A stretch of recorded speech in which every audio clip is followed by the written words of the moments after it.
Okay, next gagawa tayo ng frame. Ito yung panggawa natin ng frame. Ito guide lang to kasi kailangan natin sa next guide muna. Ito muna, frame muna. Sasaktuhin lang natin siya dito.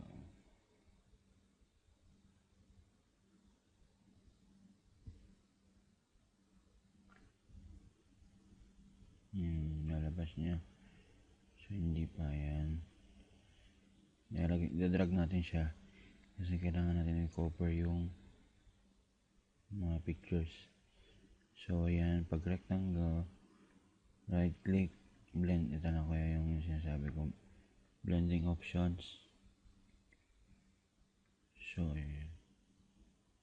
yung blending options niya, yung style niya, babaguhin natin. So click natin yung style, tapos ito dapat so ang stroke niya is, halimbawa yung kulay ng stroke is black, or palitan natin ng yellow. Dito natin siya, or halimbawa sundin natin yung itong yellow, pwede din. So lalabas siya. So halimbawa palitan natin ng sky blue. Lagyan natin sky blue. Okay, so magiging sky blue siya.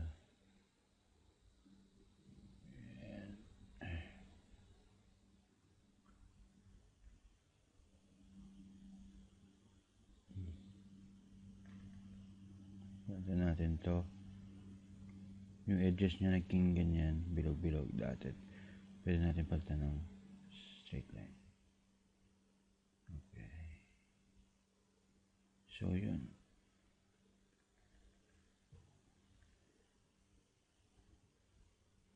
Control D, pag halimbawa gagalaw-galaw naman siya.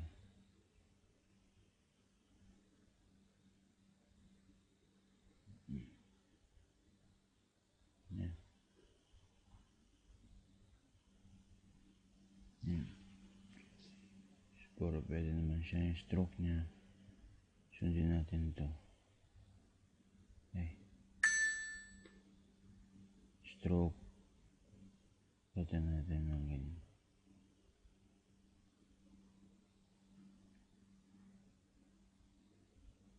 Yan. So ang style ko naman kaya sa malalaki, pag halimbawa gusto mo talaga tilted, since di natin ang darkroom hindi pwede sa tilted, stroke ulit natin, lalakihan natin siya.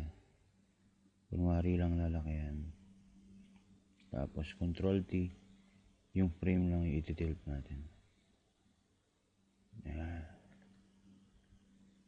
Yan. So konting liit lang. Yan.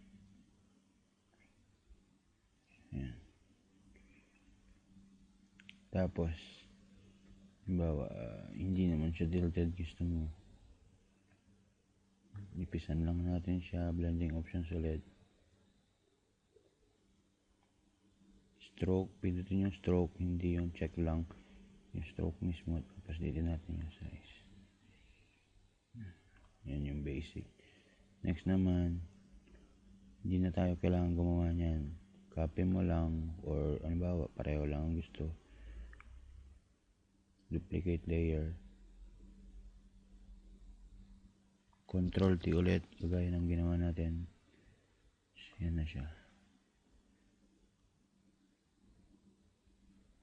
Ito hindi mo kailangan i-shift to, kahit ganyan lang kasi guide lang naman yan ng layout. Ang camera lang ay yung picture layout lang kanina, yung kailangan nating i-shift.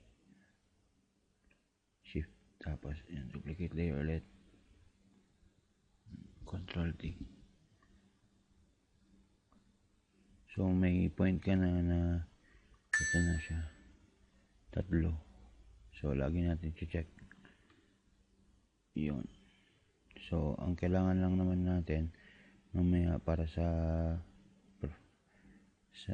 foreground, yan lang naman lalabas mamaya.